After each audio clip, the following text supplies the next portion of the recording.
Υπάρχουν στιγμές που αλλάζουν τα πάντα. Στιγμές που σπάνε την καρδιά σου σε κομμάτια τόσο μικρά που αναρωτιέσαι αν θα μπορέσεις ποτέ να αναπνεύσεις ξανά. Για μένα, εκείνη η στιγμή ήρθε στις παραμονές της πρωτοχρονιάς, όταν τα πυροτεχνήματα έσκαγαν στον ουρανό της Αθήνας και όλοι γιόρταζαν την ελπίδα ενός νέου έτους. Εκτός από εμένα. Εγώ άκουγα την ύφη μου να προφέρει λέξεις που θα με στοίχιωναν για πάντα. Φτάνει πια. Το 2026 θα είσαι μακριά από εμάς. Το γυροκομείο σε περιμένει. Αυτό που ακολούθησε δεν ήταν απλώς προδοσία. Ήταν κάτι πολύ πιο σκοτεινό, πολύ πιο υπολογισμένο. Ένα σχέδιο που ετοιμαζόταν για μήνες στο σπίτι μου, με τους ανθρώπους που γέννησα, που μεγάλωσα, που αγάπησα περισσότερο από τη ζωή μου. Και όσο προσπαθούσα να καταλάβω τι συνέβαινε, τόσο περισσότερο ανακάλυπτα μια αλήθεια που θα σοκάρει κάθε άνθρωπο που την ακούσει. Αυτή είναι η ιστορία μου. Η ιστορία μιας γυναίκας που της πήραν τα πάντα όταν ήταν πιο ευάλωτη. Και αυτό που θα μάθετε σήμερα θα σας κάνει να αναρωτηθείτε. Τι κάνεις όταν η οικογένειά σου γίνεται ο χειρότερός σου εχθρός? Αν θέλετε να μάθετε πώς τελειώνει αυτή η ιστορία, μείνετε μαζί μου μέχρι το τέλος.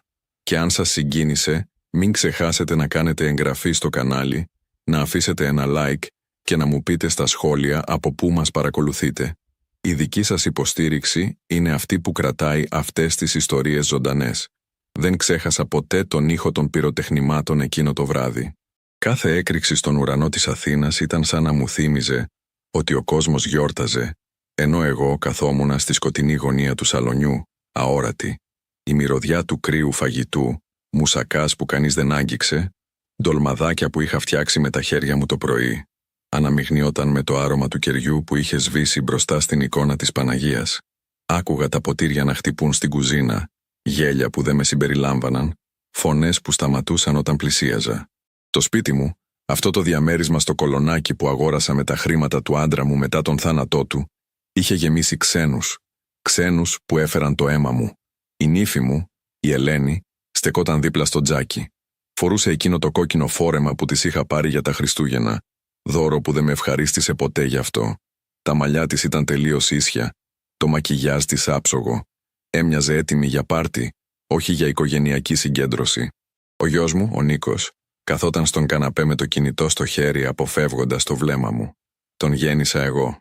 Τον μεγάλωσα μόνη μου όταν ο πατέρας του δούλευε 16 ώρες τη μέρα στο εργοστάσιο. Του έδινα το τελευταίο κομμάτι ψωμί όταν δεν είχαμε τίποτα. Και τώρα δεν μπορούσε καν να με κοιτάξει. «Μάνα», είπε η Ελένη ξαφνικά, και η φωνή της έκοψε τη σιωπή σαν μαχαίρι. Δεν με φώναξε με το όνομά μου. Ποτέ δεν το έκανε. Πάντα «μάνα», σαν να ήταν βάρος, όχι τίτλος τιμής. Πρέπει να μιλήσουμε. Η καρδιά μου άρχισε να χτυπάει πιο γρήγορα. Κάτι στον τρόπο που το είπε, τόσο ήρεμα, τόσο σίγουρα, με έκανε να νιώσω το στομάχι μου να σφίγγει. Η αδελφή του Νίκου, η Μαρία, μπήκε στο σαλόνι κρατώντας ένα ποτήρι κρασί.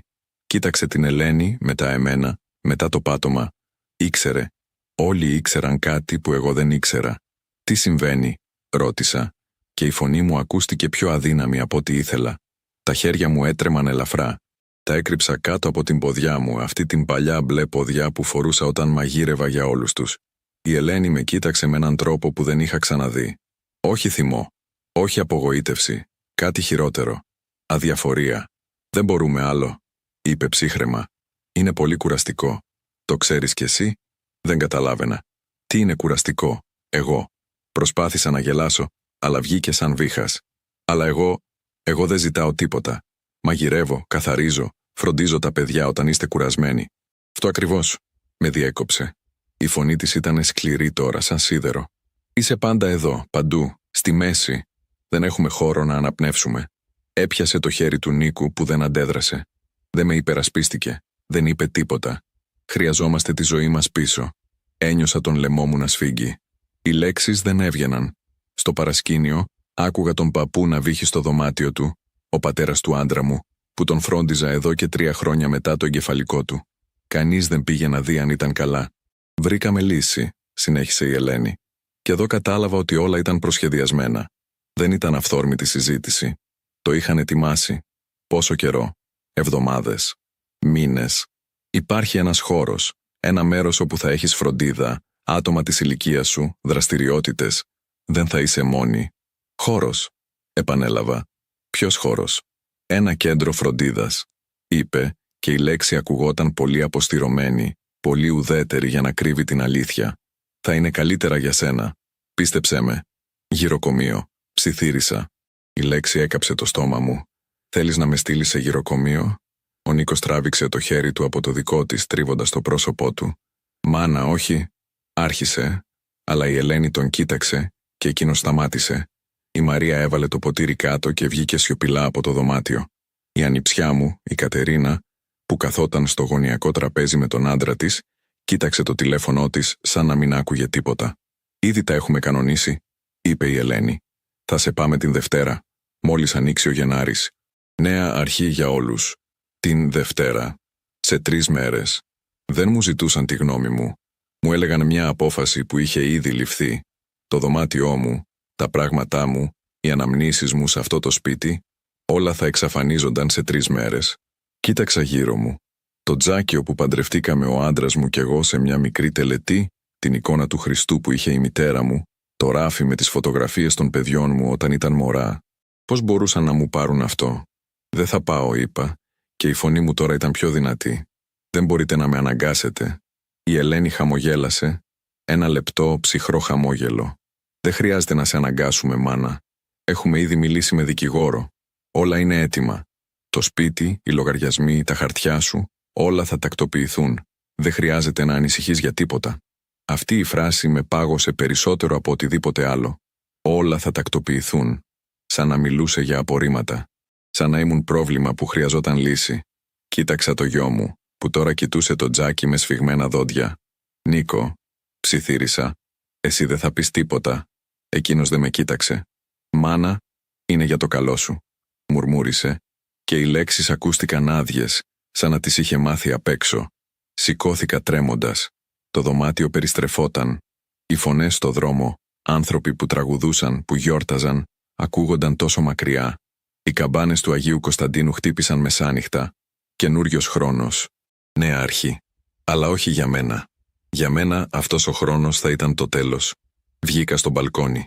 Ο κρύος αέρας με χτύπησε στο πρόσωπο. Κοίταξα τον ουρανό γεμάτο φώτα και καπνό. Κάπου εκεί κάτω οι άνθρωποι αγκαλιάζονταν. Ευχόντουσαν ευτυχία, ελπίδα, αγάπη. Εγώ κρατούσα την κουπαστή με τα δάχτυλά μου να μου διάζουν, προσπαθώντας να καταλάβω πώς έφτασα εδώ. Πώς η οικογένεια που έδωσα τα πάντα με πέταξε σαν σκουπίδι. Και τότε το άκουσα. Ένα μικρό κλικ πίσω μου. Γύρισα. Η Ελένη είχε κλειδώσει την μπαλκονόπορτα από μέσα. Με κοίταξε μέσα από το τζάμι αδιάφορα και άφησε την κουρτίνα να πέσει. Δεν κτυπούσα. Δεν φώναζα. Κάθισα εκεί έξω στο κρύο, με τα πυροτεχνήματα να εκρήγνυνται πάνω από το κεφάλι μου, και κατάλαβα την αλήθεια που δεν ήθελα να δεχτώ. Δεν είχα προσκληθεί στο μέλλον τους. Κι αυτός ο νέος χρόνος δεν μου ανήκε. Τα επόμενα 3 πρωινά ήταν ίδια. Ξυπνούσα με τον ήλιο που έμπαινε από τις κουρτίνες του δωματίου μου. Αυτού του μικρού δωματίου, στο τέλος του διαδρόμου που κάποτε ήταν η κύρια κρεβατοκάμαρα. Τώρα ήταν απλώς ένας χώρος όπου με είχαν σπρώξει όταν ο Νίκος παντρεύτηκε. Άκουγα τις φωνές τους από την κουζίνα. Χαμηλές, επιτηδευμένα ήρεμες. Μιλούσαν για μένα σαν να μην υπήρχα πια στο σπίτι. Σαν να ήμουν ήδη φάντασμα. Την πρώτη μέρα του Γενάρη, η Ελένη ήρθε στο δωμάτιό μου με ένα φλιτζάνι καφέ που δεν ήθελα. Τον άφησε στο κομοδίνο χωρίς να με κοιτάξει. «Πρέπει να ετοιμαστείς», είπε με τη φωνή της τόσο φυσιολογική, σαν να μου έλεγε να βγάλω τα σκουπίδια. «Θα έρθουν σήμερα για να σε δουν». Η καρδιά μου πήδηξε. «Ποιοι?» ρώτησα, αλλά ήδη ήξερα. Άνθρωποι από το γυροκομείο. Άνθρωποι που θα με αξιολογούσαν σαν εμπόρευμα. Θα με κοίτουσαν, θα με ζυγίζανε, θα αποφάσιζαν αν ήμουν κατάλληλοι για το μέρος τους. «Οι διευθυντές από το κέντρο», απάντησε. Πάλι αυτή η λέξη. Κέντρο. Όχι γυροκομείο. Ποτέ γυροκομείο. Σαν να με προστάτευαν από την αλήθεια χρησιμοποιώντας μία πιο απαλή λέξη. Είναι απλή διαδικασία. Θα κάνουν μερικές ερωτήσεις, θα δουν τον χώρο, τη διέκοψα. Αυτό είναι το σπίτι μου. Δεν είναι επίδειξη. Για πρώτη φορά είδα κάτι στα μάτια της που έμοιαζε με ενόχληση. Όχι ενοχές. Ενόχληση που τόλμησα να μιλήσω. «Μάνα, μην το δυσκολεύεις», μουρμούρισε και έφυγε κλείνοντας την πόρτα πίσω της πιο δυνατά από όσο χρειαζόταν. Κάθισα στο κρεβάτι κοιτώντας τον καφέ να κρυώνει. Δεν τον άγγιξα. Δεν μπορούσα να καταπιώ τίποτα. Το στομάχι μου ήταν σφιγμένο σε κόμπο που δεν ξεδιαλιόταν. Σηκώθηκα και πλησίασα το παράθυρο. Έξω, η γειτονιά ζούσε κανονικά. Παιδιά έπαιζαν στο πάρκο, γυναίκες κουβάλαγαν σακούλες από την αγορά, ένας ηλικιωμένος διάβαζε εφημερίδα σε ένα παγκάκι. Όλοι είχαν τη θέση τους. Εγώ όμως. Εγώ ήμουν αόρατη πια. Γύρω στις 11 άκουσα το κουδούνι. Η φωνή της Ελένης, ψεύτικα ευγενική, ψεύτικα ζεστή, υποδεχόταν κάποιον. Ναι, ελάτε μέσα. Σας περιμέναμε. Δεν με κάλεσε. Δεν μου είπε να κατέβω. Έμεινα εκεί πάνω ακούγοντας τα βήματά του στο σαλόνι, τις χαμηλές φωνές που συζητούσαν σαν να διαπραγματεύονταν συμβόλαιο. Μετά από μερικά λεπτά, η πόρτα του δωματίου μου άνοιξε χωρίς καν χτύπημα. Μπήκε η Ελένη ακολουθούμενη από μια γυναίκα με γυαλιά και έναν άντρα με μπλε πουκάμισο. Η γυναίκα κρατούσε ένα φάκελο. Ο άντρας κρατούσε ένα τάμπλετ. Κανείς δεν χαμογέλασε. «Καλημέρα, κυρία Δημητρίου», είπε η γυναίκα, αλλά δεν με κοίταξε στα μάτια. Κοίταξε πίσω μου, στο κρεβάτι, στο κομοδίνο, στα ρούχα που είχα διπλωμένα στην καρέκλα. «Είμαι η κυρία Παπαδοπούλου από το Κέντρο Φροντίδας Ηλικιωμένων Ελπίδα. Ήρθαμε να γνωριστούμε». «Δεν θέλω να γνωριστούμε», είπα, και η φωνή μου ήταν πιο τραχιά από ό,τι σκόπευα. Δεν ζήτησα αυτή την επίσκεψη. Η Ελένη με κοίταξε με προειδοποίηση στα μάτια. «Μάνα», είπε απαλά, αλλά η απειλή ήταν εκεί. «Μην είσαι αγενής». Η κυρία Παπαδοπούλου άνοιξε το φάκελο και έβγαλε μερικά χαρτιά. «Καταλαβαίνω ότι αυτή η αλλαγή είναι δύσκολη», είπε με μια φωνή που ακουγόταν εξασκημένη, σαν να το έλεγε 100 φορές την εβδομάδα σε διαφορετικές γυναίκες σαν εμένα. «Αλλά το κέντρο μας προσφέρει εξαιρετική φροντίδα. Έχουμε ιατρικό προσωπικό 24 ώρες, δραστηριότητες, ομαδική εστίαση». «Πού βρίσκεται?» Τη διέκοψα. «Αυτό το κέντρο». Υπήρξε μια στιγμή σιωπής. Η γυναίκα κοίταξε την Ελένη. Η Ελένη κοίταξε τον άντρα. Ο άντρας κοίταξε το τάμπλετ του. «Είναι στη Λαβρεωτική», είπε τελικά ο άντρας χωρίς να σηκώσει το βλέμμα. «Περίπου 1 ώρα από την Αθήνα». 1 ώρα. Θα με έστελναν 1 ώρα μακριά. Όχι στη γειτονιά, όχι στην πόλη, αλλά έξω. Μακριά από τα πάντα που γνώριζα. Μακριά από τους φίλους μου. Όχι ότι είχαν πολλούς πια. Μακριά από την εκκλησία μου, από τον τάφο του άντρα μου που επισκεπτόμουν κάθε Κυριακή. «Δεν θα με επισκέπτεστε ποτέ, έτσι δεν είναι?» ρώτησα κοιτώντας την Ελένη. 1 ώρα είναι πολύ μακριά. Εκείνη δεν απάντησε. Το σιωπηλό της βλέμμα είπε τα πάντα. «Έχουμε ένα πολύ ωραίο δωμάτιο διαθέσιμο», συνέχισε η κυρία Παπαδοπούλου, αγνοώντας την ερώτησή μου. «Βλέπεις τον κήπο. Έχει δικό του μπάνιο. Θα μπορείτε να φέρετε μερικά προσωπικά αντικείμενα». «Μερικά», επανέλαβα. «Πόσα είναι μερικά?» Ο άντρας πάτησε κάτι στο τάμπλετ. Ένα μικρό κομοδίνο, λίγες φωτογραφίες, ρούχα βέβαια. Δυστυχώς ο χώρος είναι περιορισμένος. Κοίταξα γύρω μου. Τα βιβλία του άντρα μου. Η παλιά ραπτομηχανή της μητέρας μου. Τα πιάτα που κληρονόμησα από τη γιαγιά μου. Τα εικονίσματα που συγκέντρωσα σε προσκυνήματα σε όλη την Ελλάδα. Όλα αυτά θα εξαφανίζονταν. Θα γίνονταν σκουπίδια. «Χρειαζόμαστε επίσης μια υπογραφή εδώ», είπε η κυρία Παπαδοπούλου δείχνοντάς μου ένα έγγραφο. «Απλώς επιβεβαιώνει ότι συμφωνείτε με τη μεταφορά». «Δεν συμφωνώ», την διέκοψα. Η φωνή μου έτρεμε τώρα. «Δεν θα υπογράψω τίποτα». Η Ελένη πλησίασε γρήγορα. «Μάνα, σταμάτα αυτό το θέατρο», μουρμούρισε στο αυτί μου τόσο χαμηλά που οι άλλοι δεν άκουσαν. «Δεν έχεις επιλογή. Το ξέρεις». Και εκεί, σε εκείνη τη στιγμή, κατάλαβα κάτι που με πάγωσε μέχρι το κόκαλο. Η φωνή της δεν ήταν θυμωμένη, ούτε απελπισμένη.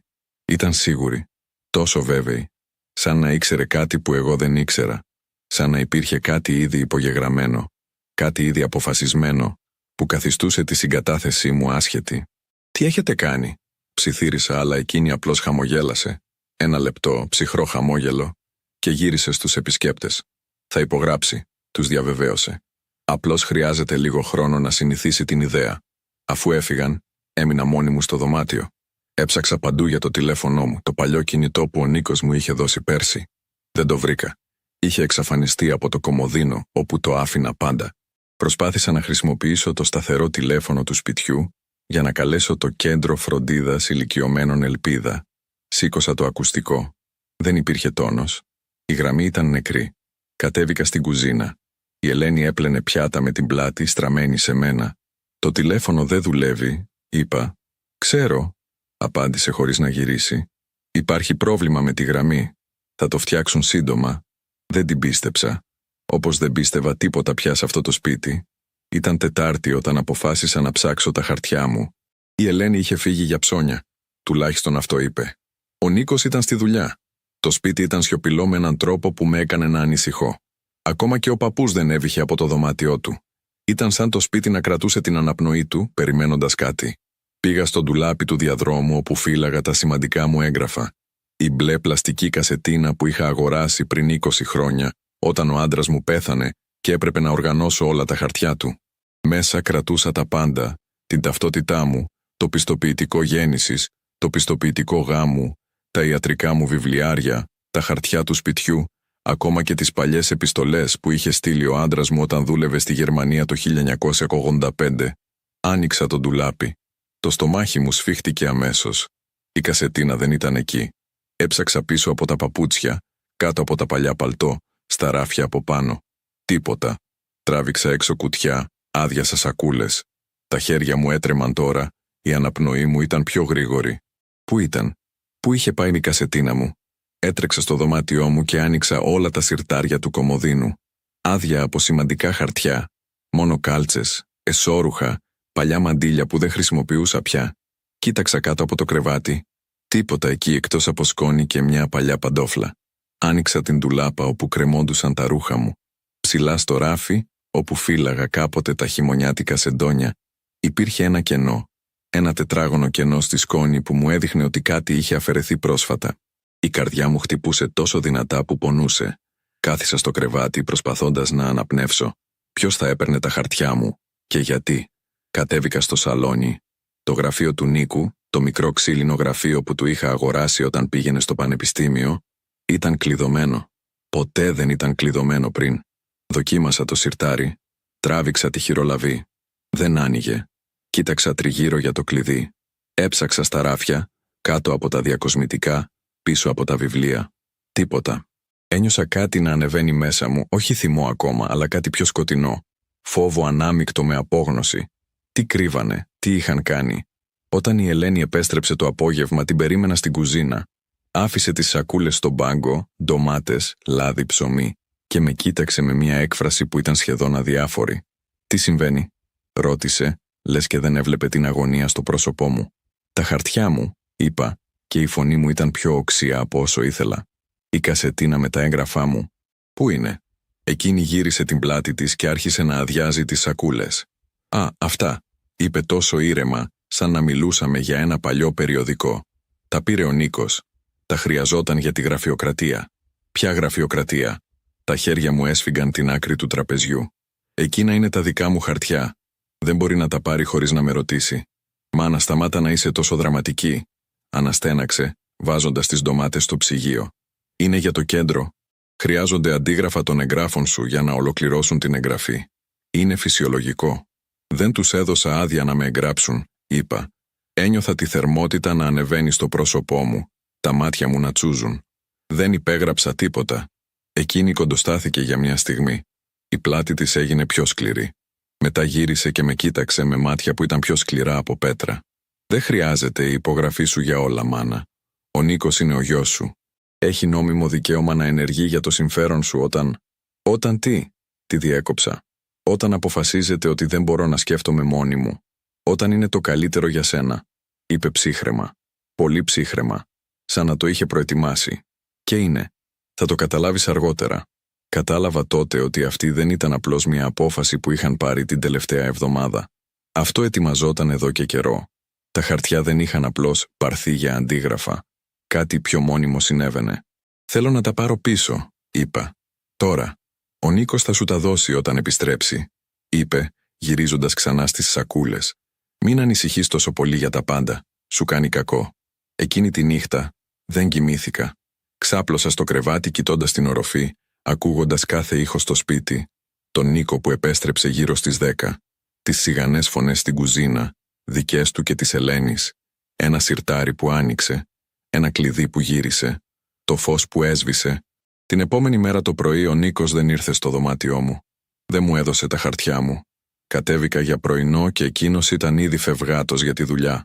Η Ελένη καθάριζε το τραπέζι. «Πού είναι ο Νίκος?» ρώτησα. «Έφυγε νωρίς», είπε χωρίς να με κοιτάξει. «Είχε σημαντική συνάντηση. Θέλω να μιλήσω μαζί του». Επέμεινα. «Για τα χαρτιά. Θα του πω να σε πάρει τηλέφωνο», είπε. Αλλά ο τρόπος που το είπε, τόσο απαλλακτικός, τόσο αδιάφορος, μου έδειξε ότι δεν επρόκειτο να γίνει. Αργότερα εκείνο το απόγευμα, ψάχνοντας απελπισμένα για οτιδήποτε, βρήκα κάτι που με πάγωσε. Στο σαλόνι, κάτω από ένα περιοδικό στο τραπεζάκι του καφέ, υπήρχε ένας λευκός φάκελος. Ήταν ανοιγμένος. Μέσα είδα χαρτιά με επίσημες σφραγίδες, λογότυπα δικηγορικού γραφείου. Τον άνοιξα με τρεμάμενα δάχτυλα. Η καρδιά μου σταμάτησε όταν διάβασα τις λέξεις στην πρώτη σελίδα. Αίτηση για διορισμό κηδεμόνα. Υπόθεση Εκατερίνης Δημητρίου. Το όνομά μου. Σε νομικά έγγραφα. Για κηδεμονία. Συνέχισα να διαβάζω, αν και τα μάτια μου θόλωναν. Οι λέξεις κολούσαν στο μυαλό μου σαν γυαλί. Λόγω μειωμένης νοητικής ικανότητας. Ανικανότητα διαχείρισης προσωπικών υποθέσεων. Συμφέρον της ασθενούς. Ασθενούς. Με αποκαλούσαν ασθενή. Το χαρτί έπεσε από τα χέρια μου. Το σώμα μου όλο ήταν νούδιασμα. Δεν μπορούσα να αναπνεύσω σωστά. Κηδεμονία. Με δήλωναν ανίκανη. Χωρίς καν να με ρωτήσουν. Χωρίς να με εξετάσει κανένας γιατρός που να με γνωρίζει. Χωρίς να μου δώσουν την ευκαιρία να υπερασπιστώ τον εαυτό μου. Κοίταξα την ημερομηνία στην κορυφή του εγγράφου. 18 Δεκεμβρίου. 2 εβδομάδες πριν τα Χριστούγεννα. Πριν από την παραμονή της πρωτοχρονιάς. Πριν με πούν ότι θα με έστελναν σε γυροκομείο. Όλα ήταν σχεδιασμένα. Όλα ήταν προετοιμασμένα. Εγώ απλώς ήμουν η τελευταία που το έμαθε. Σήκωσα το χαρτί και το κοίταξα ξανά. Υπήρχε μια υπογραφή στο τέλος. Όχι δική μου. Η υπογραφή του Νίκου, του γιού μου, του αγοριού που γέννησα, που θύλασα, που ξενύχτησα όταν είχε πυρετό, που δούλεψα διπλές βάρδιες για να τον στείλω σχολείο. Εκείνος υπέγραψε τα χαρτιά που με δήλωναν τρελή. Το ραντεβού ήταν προγραμματισμένο για τις 10 το πρωί. Δεν το είχα κλείσει εγώ. Ούτε καν ήξερα ότι υπήρχε μέχρι που η Ελένη μπήκε στο δωμάτιό μου την Παρασκευή το πρωί και μου είπε να ντυθώ. «Έχουμε γιατρό σήμερα», ανακοίνωσε, σαν να μου έλεγε ότι θα πηγαίναμε για ψώνια. «Ποιο γιατρό?» ρώτησα. Το στομάχι μου ήταν ήδη σφιγμένο. Μετά τα χαρτιά που βρήκα, μετά τη λέξη κηδεμονία που καιγόταν στο μυαλό μου, κάθε τι τους έκανε να φαίνονται ύποπτοι. «Ο γιατρός σου», είπε με μια υπομονή που ήταν πιο τρομακτική από την ανυπομονησία. «Ο κύριος Παπαδάκης, για τον τακτικό έλεγχο». Δεν είχα τακτικό έλεγχο προγραμματισμένο. Ο δικός μου γιατρός, ο γέροντας Βασίλης που με ακολουθούσε εδώ και 15 χρόνια, με έβλεπε κάθε 6 μήνες και η τελευταία επίσκεψη ήταν τον Οκτώβριο. Δεν ήταν καιρός για τον επόμενο έλεγχο. Και ποιος το καλό ήταν ο κύριος Παπαδάκης. Αλλά δεν ρώτησα. Κάτι μέσα μου, ένα ένστικτο επιβίωσης ίσως, μου έλεγε να μείνω ήσυχη, να παρατηρώ, να καταλάβω τι σχεδίαζαν πριν αντιδράσω. Ντύθηκα με τα καλά μου ρούχα. Το σκούρο μπλε φόρεμα που φορούσα στην εκκλησία. Τα μαύρα παπούτσια που δεν ήταν πολύ ψηλά αλλά όχι και παντόφλες. Χτένισα τα μαλλιά μου προσεκτικά. Αν επρόκειτο να με κρίνουν, θα φρόντιζα να δείχνω καλά. Το ιατρείο ήταν στην Κηφισιά, σε ένα καινούριο κτίριο που δεν είχα ξαναδεί. Η Ελένη με συνόδευσε μέσα. Η αίθουσα αναμονής ήταν πολύ λευκή, πολύ καθαρή, με φυτά σε γλάστρες και μουσική που δεν τέριαζε πουθενά. Κάτι αργό, ηλεκτρονικό, που σκοπός του ήταν να ηρεμεί, αλλά με έκανε πιο ανήσυχη. Δεν υπήρχαν άλλοι ασθενείς, μόνο εμείς. Η ρεσεψιονίστ, μια νεαρή γυναίκα με τέλεια μακιγιάζ, χαμογέλασε στην Ελένη σαν να την ήξερε. «Καλημέρα, κυρία Δημητρίου», είπε. Η Ελένη. «Δεν εμένα. Ο γιατρός θα σας δεχτεί σε λίγο». Κάτσαμε. Η Ελένη κοίταζε το κινητό της. Εγώ κοίταζα τους τοίχους. Υπήρχαν πιστοποιητικά σε κορνίζες, πανεπιστήμια που δεν αναγνώριζα, ονόματα που δεν είχα ακούσει ποτέ. Ένα από τα πιστοποιητικά έγραφε «Ειδικότητα, γυριατρική ψυχιατρική». Η καρδιά μου χτύπησε πιο δυνατά. Ψυχιατρική. Δεν με έφερναν για τακτικό έλεγχο. Με έφερναν για κάτι άλλο. «Κυρία Μαρκάκη», φώναξε μια νοσοκόμα από την πόρτα. «Μαρκάκη». Όχι Δημητρίου. Με φώναζαν με το παλιό μου επώνυμο. Το πατρικό μου επώνυμο, που δεν είχα χρησιμοποιήσει εδώ και 40 χρόνια, από πριν παντρευτώ. «Υπάρχει λάθος», είπα στην Ελένη. «Αυτό δεν είναι το όνομά μου».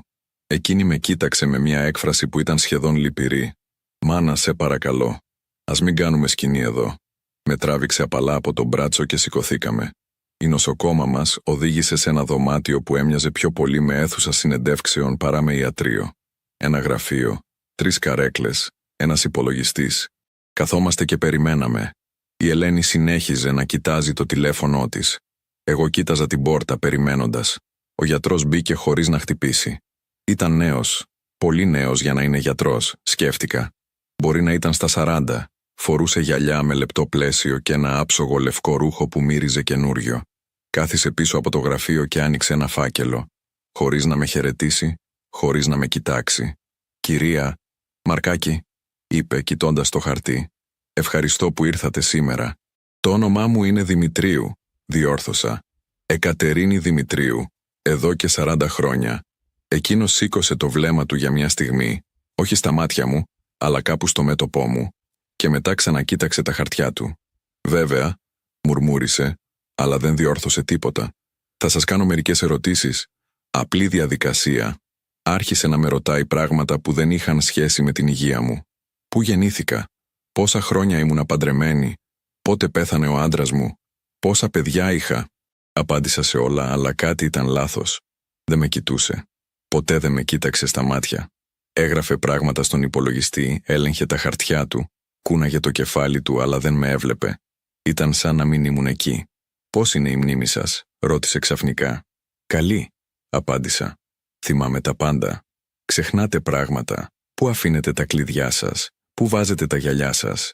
«Όχι», είπα. «Όχι περισσότερο από οποιονδήποτε άλλο». Εκείνος έγραψε κάτι. Δεν ξέρω τι έγραψε, αλλά ο τρόπος που το έκανε, γρήγορα, σίγουρα, με έκανε να νιώσω ότι, ό,τι και να έλεγα, είχε ήδη αποφασίσει την απάντησή του. «Νιώθετε άγχος, λύπη, θυμό?» ρώτησε χωρίς να με κοιτάξει. «Φυσικά», απάντησα. Τα χέρια μου έσφιγγαν τη σάκα μου.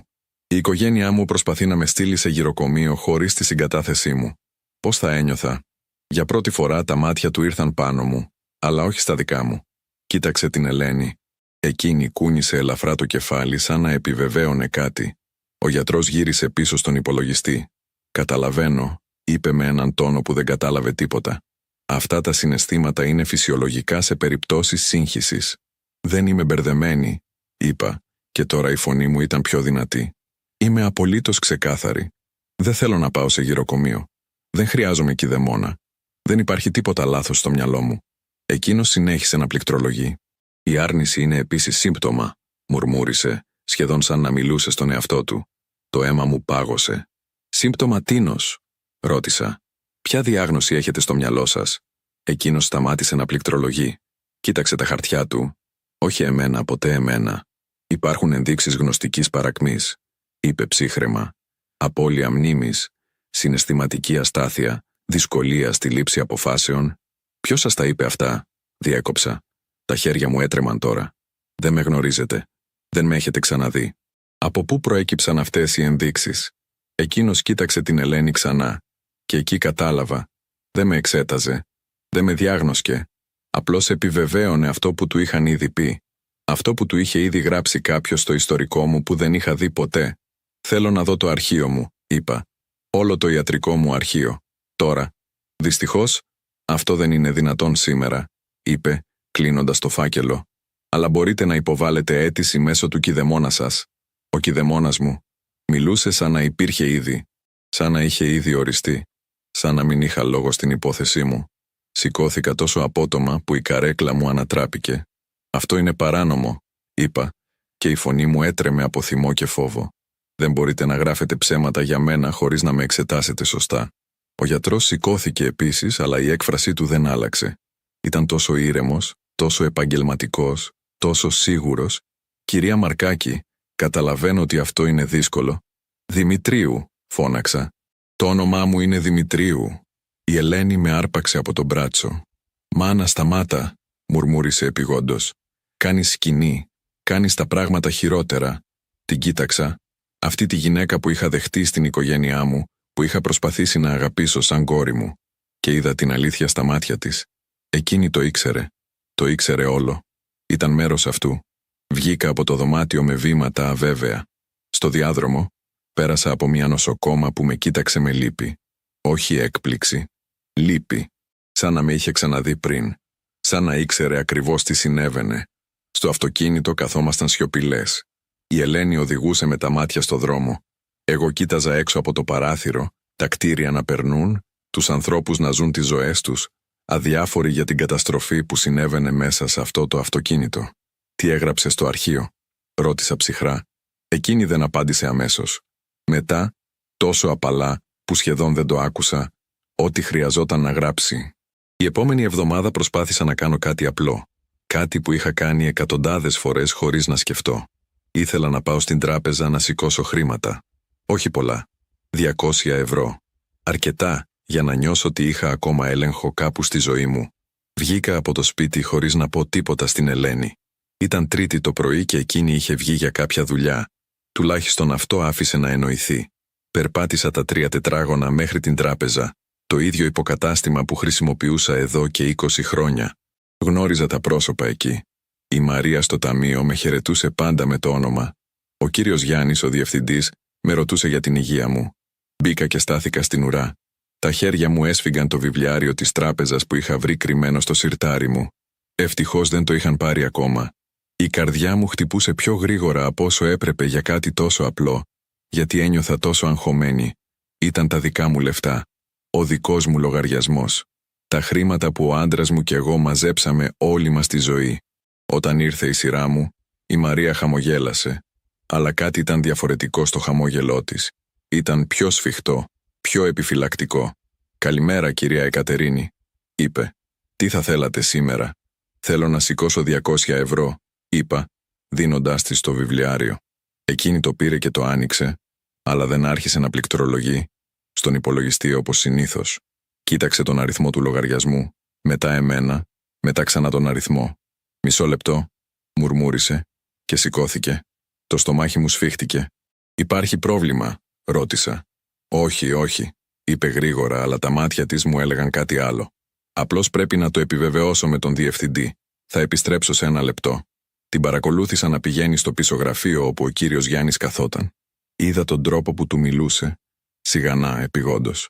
Είδα τον τρόπο που εκείνος κοίταξε προς εμένα, μετά στην οθόνη του υπολογιστή, μετά ξανά σε μένα. Τα δάχτυλά του κινούνταν στο πληκτρολόγιο. Κούνησε το κεφάλι του. Η Μαρία έδειχνε να διαμαρτύρεται για κάτι, αλλά εκείνος ήταν σταθερός. Επέστρεψε στο ταμείο με το βιβλιάριό μου, αλλά όχι με χρήματα. «Λυπάμαι, κυρία Εκατερίνη», είπε, και τα μάτια της δεν συναντούσαν τα δικά μου. «Δεν μπορώ να προχωρήσω με την ανάληψη». Για μια στιγμή δεν καταλάβαινα τι έλεγε. «Γιατί όχι?» ρώτησα.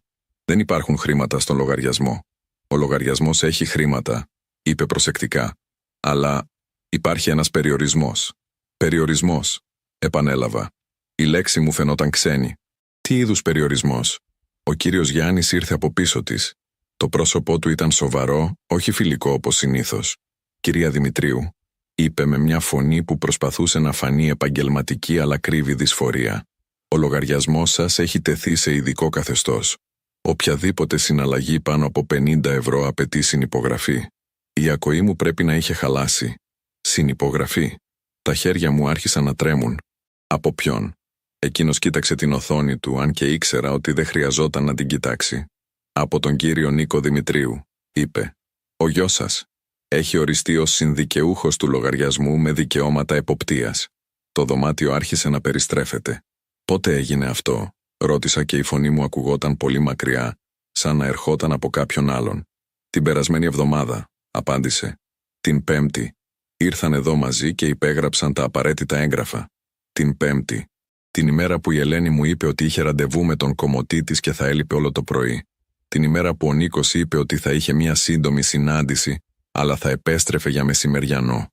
Εκείνη την ημέρα ήταν εδώ, στην τράπεζα, υπογράφοντας τη δική μου ζωή.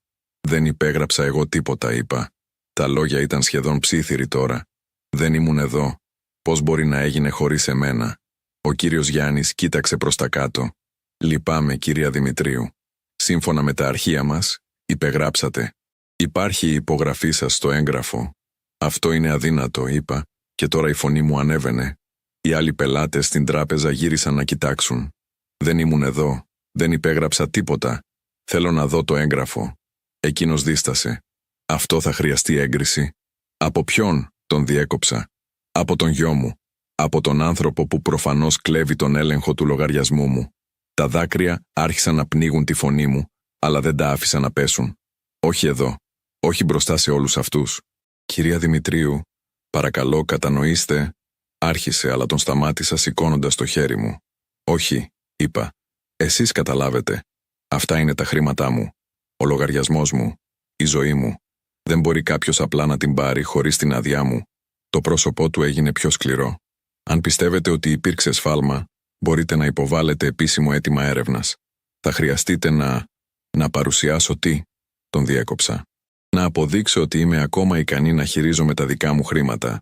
Να φέρω μάρτυρες ότι δεν είμαι τρελή. Ο τόνος στη φωνή μου έκανε τη Μαρία να οπισθοχωρήσει ελαφρά. Ο κύριος Γιάννης άλλαξε στάση και κατάλαβα τι σκεφτόταν.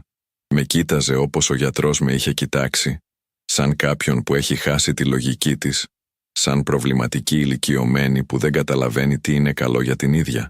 Άρπαξα το βιβλιάριό μου από το ταμείο. Αυτό δεν έχει τελειώσει, είπα. Αλλά ακόμα και στα δικά μου αυτιά ακουγόταν άδειο. Ποιον θα καλούσα, ποιον θα ρωτούσα.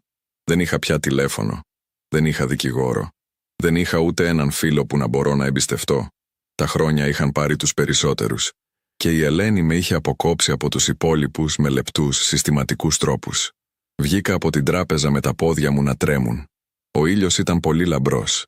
Τα αυτοκίνητα περνούσαν πολύ γρήγορα. Οι άνθρωποι στο πεζοδρόμιο με προσπερνούσαν χωρίς να με βλέπουν. Σταμάτησα στη γωνία του δρόμου κρατώντας τον τοίχο για στήριγμα. Η ανάσα μου ήταν ρηχή, γρήγορη. Τα χέρια μου πόνεσαν από το πόσο σφιχτά έσφιγγα τη σάκα μου. Αποφάσισα να προσπαθήσω κάτι άλλο. Πήγα στο περίπτερο στη γωνία, τον κύριο Κώστα που γνώριζα εδώ και χρόνια. «Καλημέρα, κυρία Κατερίνα», χαιρέτησε όπως πάντα. «Τι θα πάρετε σήμερα?» «Θα ήθελα να πληρώσω τους λογαριασμούς μου», είπα, βγάζοντας τους λογαριασμούς του ρεύματος και του νερού που είχα κρατήσει. Εκείνος τους πήρε και άρχισε να τους σκανάρει. Μετά σταμάτησε. Κοίταξε την οθόνη. Μετά εμένα. «Κυρία Κατερίνα», είπε αργά, «αυτοί οι λογαριασμοί έχουν ήδη πληρωθεί». «Τι?» Η καρδιά μου χτύπησε. «Από ποιον?»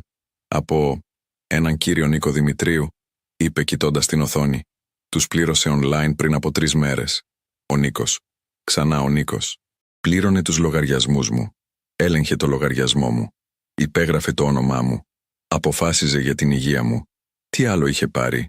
Τι άλλο είχε υπογράψει χωρίς να το ξέρω? Επέστρεψα στο σπίτι περπατώντας αργά. Κάθε βήμα ήταν βαρύ. Όταν έφτασα, βρήκα την Ελένη στο σαλόνι να διπλώνει ρούχα. Τα δικά μου ρούχα. Τα έβαζε σε κουτιά. «Τι κάνεις?» ρώτησα. Εκείνη γύρισε με ένα χαμόγελο που προσπαθούσε να είναι παρηγορητικό, αλλά ήταν απλά κενό. «Σε βοηθάω να ετοιμαστείς, μάνα. Θα μεταφερθείς στο κέντρο την Κυριακή. Είναι καλύτερα να αρχίσουμε τα πακετάρισμα τώρα. Την Κυριακή. Σε 3 μέρες. Δεν με ρώτησαν. Δεν περίμεναν την υπογραφή μου. Απλά αποφάσισαν. Και εγώ, που δεν μπορούσα να σηκώσω χρήματα από την τράπεζα, που δεν μπορούσα να πληρώσω τους λογαριασμούς μου, που δεν είχα πια φωνή ούτε στη δική μου ζωή, δεν μπορούσα να κάνω τίποτα για να το σταματήσω. Το Σάββατο το βράδυ δεν κοιμήθηκα καθόλου. Ξάπλωσα στο κρεβάτι κοιτώντας τις σκιές να κινούνται στην οροφή, ακούγοντας τις φωνές από το δίπλα δωμάτιο, του Νίκου και της Ελένης που μιλούσαν χαμηλά, σχεδιάζοντας την επόμενη μέρα. Την μέρα που θα με έπαιρναν. Την μέρα που θα με πετούσαν. Η αυγή ήρθε γκρίζα και κρύα. Ο Γενάρης στην Αθήνα μπορεί να είναι ανελαίητος. Σηκώθηκα και ντύθηκα προσεκτικά. Όχι με τα καλά μου ρούχα, αλλά με κάτι απλό. Μια καφέ φούστα, μια άσπρη μπλούζα, μια ζακέτα που είχε μαλακίνει από τα χρόνια. Κοίταξα γύρω στο δωμάτιό μου. Το δωμάτιο που δεν θα ήταν δικό μου μετά από λίγες ώρες. Τα κουτιά ήταν συσκευασμένα ήδη. Η Ελένη δεν είχε αφήσει τίποτα στην τύχη. Κατέβηκα για καφέ. Στην κουζίνα βρήκα την Μαρία, την κόρη μου, που καθόταν στο τραπέζι με ένα φλιτζάνι στα χέρια. Δεν την περίμενα να είναι εκεί.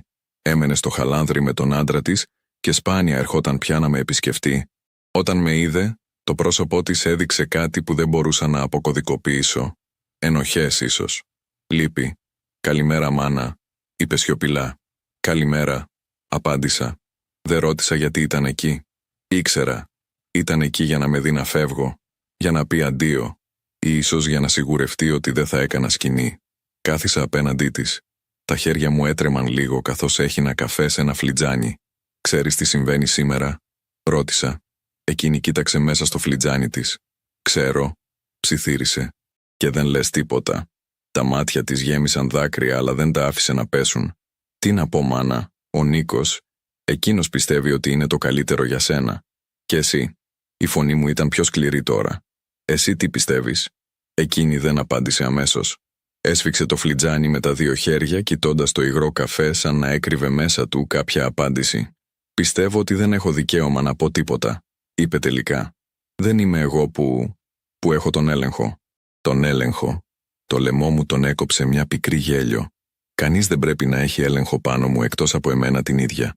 Αλλά εσείς όλοι αποφασίσατε διαφορετικά». «Μάνα, παρακαλώ», άρχισε, αλλά την διέκοψα. «Πόσο καιρό το ξέρατε?» ρώτησα. «Πότε σχεδιάστηκε όλο αυτό?» Εκείνη σήκωσε το βλέμμα της τελικά. Τα μάτια της ήταν κόκκινα. «Από τον Οκτώβριο», είπε τόσο σιγά, που σχεδόν δεν το άκουσα. «Η Ελένη το πρότεινε τον Οκτώβριο.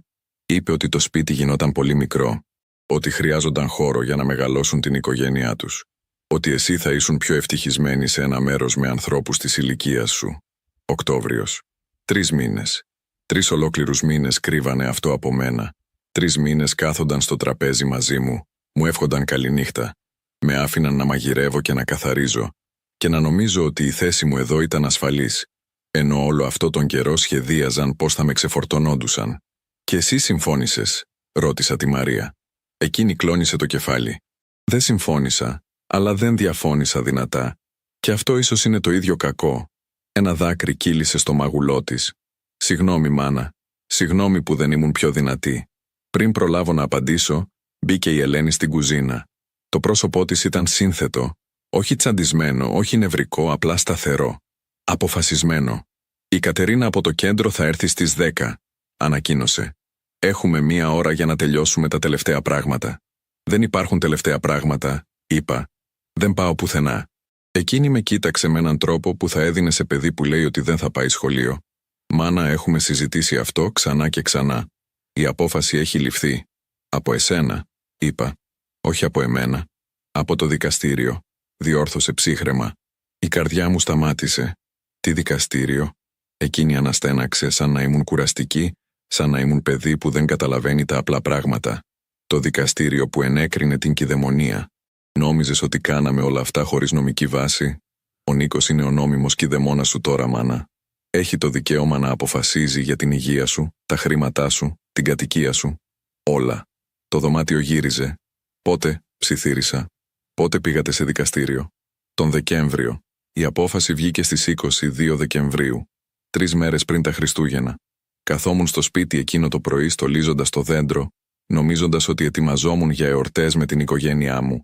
Και εκείνη ήταν σε δικαστήριο, παίρνοντάς μου τη ζωή. «Δεν με καλέσατε», μου είπα. «Δεν ήμουν εκεί. Πώς μπορεί ένα δικαστήριο να αποφασίσει για μένα χωρίς να με ακούσει?»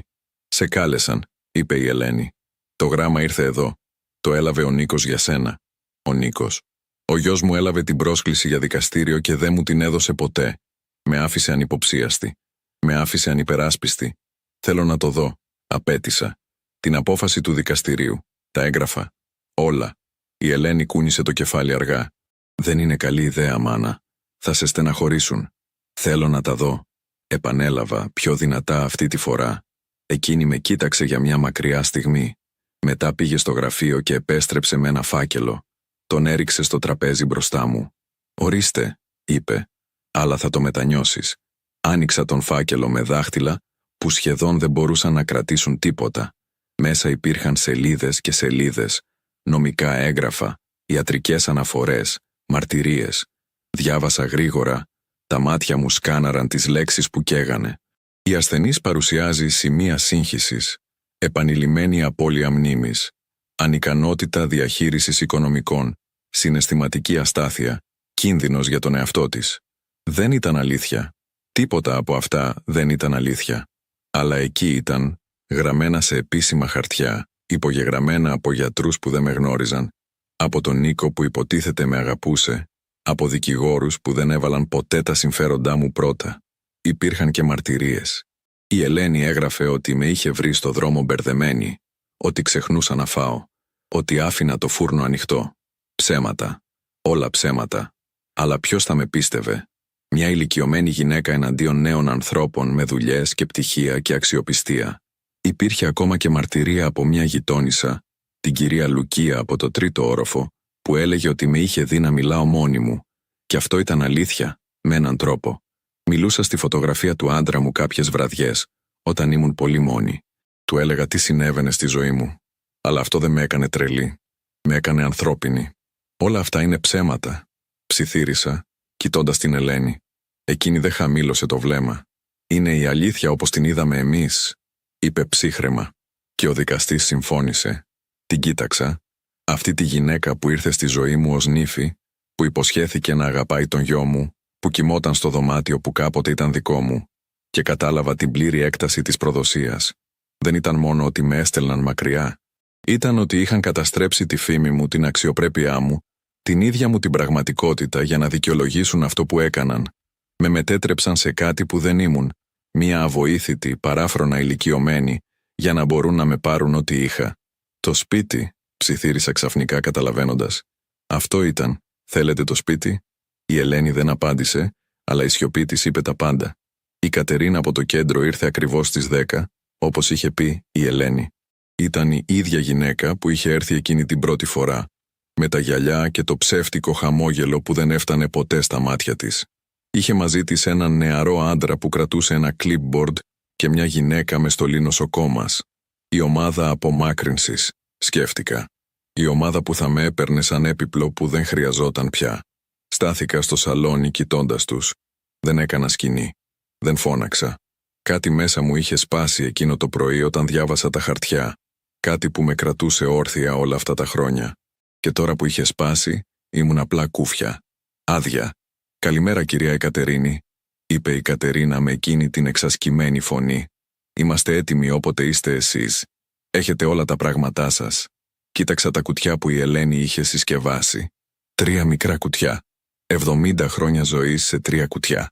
Ρούχα που είχα επιλέξει εκείνη, όχι εγώ. Φωτογραφίες που είχε αποφασίσει ότι ήταν κατάλληλες. Όλα τα άλλα. Τα βιβλία του άντρα μου, η ραπτομηχανή της μητέρας μου, τα πιάτα της γιαγιάς μου, τα γράμματα που φύλαγα από τα παιδιά μου όταν ήταν μικρά. Όλα αυτά θα έμεναν εδώ. Θα γίνονταν δικά τους. «Θέλω να πάρω κάτι», είπα ξαφνικά. Η Ελένη έδειξε ενοχλημένη. «Μάνα, όλα όσα χρειάζεσαι είναι ήδη συσκευασμένα. Θέλω τη ραπτομηχανή της μητέρας μου», είπα. Η φωνή μου ήταν σταθερή για πρώτη φορά εκείνη την εβδομάδα. Και το κουτί με τα γράμματα στο πάνω ράφι της ντουλάπας. «Δεν υπάρχει χώρος», άρχισε εκείνη. «Θα το κουβαλήσω στα χέρια μου αν χρειαστεί», την διέκοψα. «Αλλά θα το πάρω». Η Κατερίνη από το κέντρο έκανε ένα νεύμα στον νεαρό άντρα. «Είναι εντάξει», είπε. «Μπορούμε να βρούμε χώρο». Η Ελένη ήθελε να διαφωνήσει. Το έβλεπα στο πρόσωπό της. Αλλά δεν το έκανε. Ίσως επειδή η ξένη ήταν εκεί. Ίσως επειδή ήξερε ότι είχε ήδη κερδίσει τα πάντα και δεν χρειαζόταν να με αφαιρέσει και αυτό το μικρό κομμάτι αξιοπρέπειας. Ανέβηκα στο δωμάτιό μου για τελευταία φορά. Πήρα τη ραπτομηχανή, ήταν βαριά αλλά τα χέρια μου την κρατούσαν γερά. Ήταν το τελευταίο πράγμα που η μητέρα μου άγγιξε πριν πεθάνει. Τα δάχτυλά της είχαν γλιστρήσει πάνω σε αυτό το μέταλλο. Είχαν ράψει φορέματα για μένα όταν ήμουν κορίτσι. Δεν θα το άφηνα εδώ για να γίνει σκουπίδι. Από το ράφι πήρα το παλιό μεταλλικό κουτί, όχι πολύ μεγάλο, αλλά γεμάτο με γράμματα. Γράμματα από τον άντρα μου όταν ήταν στη Γερμανία. Γράμματα από τα παιδιά μου από το σχολείο. Κάρτες από γενέθλια, από Χριστούγεννα, από στιγμές που θα έπρεπε να θυμόντουσαν αλλά προφανώς ξέχασαν. Αυτές οι λέξεις ήταν η απόδειξη ότι κάποτε με αγαπούσαν. Ίσως να μην με αγαπούσαν πια, αλλά κάποτε το έκαναν. Και αυτό κάτι σήμαινε. Όταν κατέβηκα, ο Νίκος είχε φτάσει. Στεκόταν στο διάδρομο με τα χέρια στις τσέπες, κοιτώντας το πάτωμα. Όταν με είδε, το πρόσωπό του έδειξε κάτι. Ντροπή, ίσως, θλίψη. Δεν μπορούσα να ξέρω πια. Δεν τον γνώριζα πια. «Μάνα», είπε σιγά. Δεν ήξερε τι άλλο να πει. Τον κοίταξα. Αυτό το αγόρι που είχα γεννήσει με τόσο πόνο, που είχα μεγαλώσει με τόση αγάπη. Θυμόμουν τη νύχτα που γεννήθηκε, το βάρος του στα χέρια μου, τον τρόπο που με κοίταξε με εκείνα τα μικρά μάτια σαν να ήμουν ο κόσμος του. Θυμόμουν τα πρώτα του βήματα, την πρώτη μέρα του σχολείου όταν έκλαιγε και δεν ήθελε να με αφήσει. Θυμόμουν πως με κρατούσε στην κηδεία του πατέρα του, Μου έλεγε ότι θα με φρόντιζε πάντα, ότι δεν θα ήμουν ποτέ μόνη. Πόσο εύκολα ξεχνιούνται οι υποσχέσεις. «Δεν έχω τίποτα να σου πω», είπα τελικά. Και ήταν αλήθεια. Τι μπορούσα να πω σε κάποιον που με πρόδωσε τόσο βαθιά? Τα μάτια του γέμισαν, αλλά δεν έκλαψε. «Θα σε επισκέπτομαι», ψιθύρισε. «Όχι», είπα. «Μην έρχεσαι. Δεν θέλω να σε βλέπω». Εκείνος έκανε ένα βήμα προς εμένα. «Μάνα, παρακαλώ». «Όχι», επανέλαβα, πιο δυνατά τώρα. Η νοσοκόμα και η Κατερίνα γύρισαν να κοιτάξουν. «Έκανες την επιλογή σου. Διάλεξες αυτή τη γυναίκα αντί για μένα. Διάλεξες το σπίτι αντί για τη μητέρα σου. Τώρα ζήσε με αυτή την επιλογή, αλλά μην έρχεσαι να με βλέπεις ξανά». Η Μαρία, που είχε παραμείνει σιωπηλή όλο αυτό τον καιρό στη γωνία, ξέσπασε σε λυγμούς. «Μάνα, συγγνώμη», είπε μέσα από τα δάκρυα. «Συγγνώμη που δεν σε υπερασπίστηκα». Την κοίταξα. Την κόρη μου που ήταν πάντα πιο απαλή, πιο ευαίσθητη από τον αδερφό της. «Τουλάχιστον εσύ ντρέπεσαι», είπα. «Αυτό είναι κάτι». Η Κατερίνα ήρθε κοντά μου. «Κυρία η Κατερίνη, είμαστε έτοιμοι όποτε είστε εσείς», είπε απαλά, σαν να μιλούσε σε παιδί. «Το αυτοκίνητο περιμένει έξω». Κοίταξα γύρω μου για τελευταία φορά. Το σαλόνι όπου είχα υποδεχτεί φίλους, είχα γιορτάσει γενέθλια, είχα κλάψει όταν ο άντρας μου πέθανε. Την κουζίνα όπου είχα μαγειρέψει χιλιάδες γεύματα. Το διάδρομο όπου τα παιδιά μου είχαν παίξει. Κάθε γωνιά αυτού του σπιτιού κρατούσε μνήμη. Και τώρα κανένας δεν με ήθελε να μοιραστώ αυτές τις μνήμες μαζί τους. Βγήκα από την πόρτα κρατώντας τη ραπτομηχανή στο ένα χέρι και το κουτί με τα γράμματα στο άλλο. Ο νεαρός άντρας πήρε τα κουτιά με τα υπόλοιπα πράγματά μου και τα έβαλε στο αυτοκίνητο. Η νοσοκόμα με βοήθησε να μπω στο πίσω κάθισμα, σαν να ήμουν ανάπηρη, σαν να μην μπορούσα να το κάνω μόνη μου. Πριν κλείσει η πόρτα, γύρισα για να κοιτάξω το σπίτι άλλη μια φορά. Η Ελένη στεκόταν στην είσοδο με τα χέρια σταυρωμένα παρακολουθώντας. Δεν χαμογέλασε. Δεν κοίμανε. Απλά με κοίταζε να φεύγω, σαν να έβλεπε έναν εργολάβο να πετάει σκουπίδια. Ο Νίκος στεκόταν δίπλα της με κρεμασμένα χέρια, το πρόσωπο στραμμένο κάτω.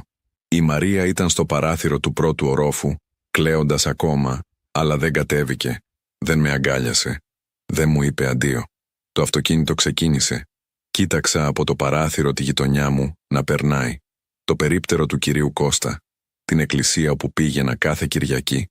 Το πάρκο όπου είχα πάει τα εγγόνια μου όταν ήταν μικρά. Όλα αυτά τώρα ήταν παρελθόν. Ένας κόσμος που δεν μου ανήκε πια. Στο δρόμο προς τη Λαβρεωτική η Κατερίνη προσπάθησε να κάνει συζήτηση.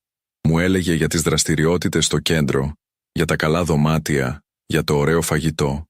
Δεν την άκουγα. Κοίταζα έξω από το παράθυρο την Αθήνα να απομακρύνεται, τη θάλασσα να φαίνεται στον ορίζοντα, τα βουνά που περνούσαμε. Σε κάποια στιγμή η νοσοκόμα μου έδωσε ένα χάπι. «Για να σας ηρεμήσει», είπε. Το πήρα χωρίς να ρωτήσω τι ήταν. Τι σημασία είχε? Ήδη μου είχαν πάρει τα πάντα. Ένα χάπι περισσότερο ή λιγότερο δεν άλλαζε τίποτα. Αισθάνθηκα τα μάτια μου να βαραίνουν. Η τελευταία εικόνα που είδα πριν κλείσουν ήταν ο ουρανός, γκρίζος και άδειος, όπως ακριβώς ήταν η καρδιά μου. Όταν ξύπνησα, ήμουν σε ένα άγνωστο δωμάτιο. Τείχη λευκή, μυρωδιά απολυμαντικού, ένα μικρό κρεβάτι, ένα κομοδίνο, μια καρέκλα. Τα κουτιά με τα πράγματά μου ήταν στη γωνία, ανοιγμένα ήδη από κάποιον άλλον. Η ραπτομηχανή και το κουτί με τα γράμματα ήταν στο τραπεζάκι. Τουλάχιστον αυτά τα άφησαν άθικτα. Σηκώθηκα και κοίταξα από το παράθυρο. Υπήρχε πράγματι ένας κήπος, όπως είχαν πει. Αλλά ήταν άδειος. Καμία ψυχή έξω. Μόνο χλόι και λίγα θάμνη. Άνοιξα το κουτί με τα γράμματα. Βρήκα χαρτί και στυλό. Κάτι που είχα κρύψει εκεί πριν φύγω. Και άρχισα να γράφω. Δεν ήξερα σε ποιον. Ίσως στα παιδιά μου. Ίσως σε κανέναν. Αλλά έγραφα, γιατί αυτό ήταν το μόνο που μου έμενε. Οι λέξεις μου, η αλήθεια μου, η ιστορία μου που κανείς δεν μπορούσε να μου πάρει. Έγραψα τη επιστολή 3 φορές. Την πρώτη φορά ήταν γεμάτη θυμό. Λέξεις που καίγανε, κατηγορίες που ούρλιαζαν στο χαρτί. Την σκίσα. Δεν ήθελα να είναι το τελευταίο πράγμα που θα έλεγα σε αυτούς. Η οργή μιας πληγωμένης γυναίκας. Η δεύτερη φορά προσπάθησα να εξηγήσω τι ένιωθα, πόσο πονούσα, πώς με είχαν προδώσει. Αλλά τα λόγια ξεφτίζανε όσο τα έγραφα. Πώς μπορείς να εξηγήσεις σε κάποιον που δεν θέλει να καταλάβει? Την σκίσα κι αυτή. Την τρίτη φορά έγραψα την αλήθεια. Απλή, γυμνή, χωρίς περιστροφές. Και όταν τελείωσα, την δίπλωσα προσεκτικά, Την έβαλα σε ένα φάκελο που είχα βρει στο σιρτάρι και έγραψα έξω «Στα παιδιά μου». Δεν την έστειλα. Δεν ήξερα πώς. Δεν είχα γραμματόσημα, δεν είχα πρόσβαση σε ταχυδρομείο. Την άφησα εκεί, πάνω στο τραπεζάκι δίπλα στη ραπτομηχανή της μητέρας μου, περιμένοντας. Οι πρώτες εβδομάδες στο κέντρο ήταν σαν να ζούσα σε ομίχλη. Τα χάπια που μου έδιναν κάθε πρωί, για το άγχος σου, κυρία Εκατερίνη, με έκαναν να νιώθω αποστασιοποιημένη από τον εαυτό μου. Έτρωγα στην τραπεζαρία με άλλες γυναίκες που σπάνια μιλούσαν. Κάποιες ήταν πραγματικά άρρωστες, χαμένες στα δικά τους μυαλά. Άλλες ήταν σαν εμένα, ξεπεταγμένες από οικογένειες που δεν τις ήθελαν πια. Δεν ήρθε κανείς να με επισκεφτεί. Ούτε ο Νίκος, ούτε η Μαρία. Το τηλέφωνο στο δωμάτιό μου δούλευε, αλλά μόνο για εισερχόμενες κλήσεις. Όταν προσπάθησα να καλέσω έξω, μία φωνή μου είπε «Χρειάζεστε έγκριση από τον κηδεμόνα σας». Ο κηδεμόνας μου. Αυτές οι λέξεις με ακολουθούσαν παντού. Πέρασε ένας μήνας. Μετά 2.